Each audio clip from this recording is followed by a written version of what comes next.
Representative Pafford in debate. Thank you, Mr. Speaker.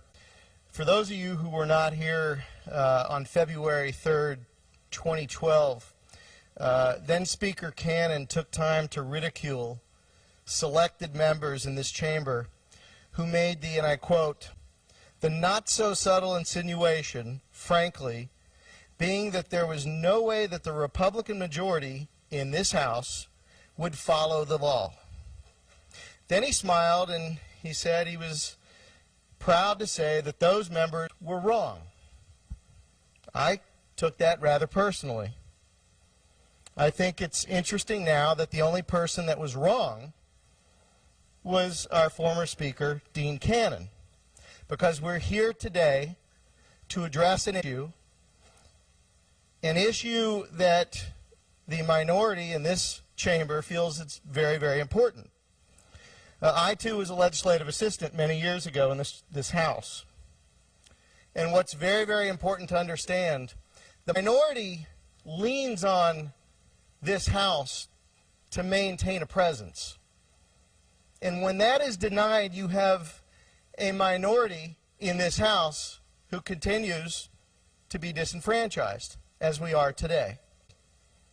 To have a part in a process that a judge basically said was wrong, that ultimately provided an unconstitutional map for people to vote in congressional districts. We heard about a process where apparently we didn't check with the Department of Justice, nor did we check with the Division of Elections, because perhaps they would have checked with the Department of Justice. And then today on the floor we have a Senate version that's a little different, but it does sound to me like there may be a problem in terms of what the judge asked for and what this chamber is going to provide in a matter of 25 minutes. This 25 minutes could have been on day one, because the map that was dropped in the Senate on August 5th really was a shell bill. Perhaps there's a pun there with the use of the word shell. And we sit here today basically having done nothing, most of the members in this chamber, but pass another map that I feel the judge is going to kick out.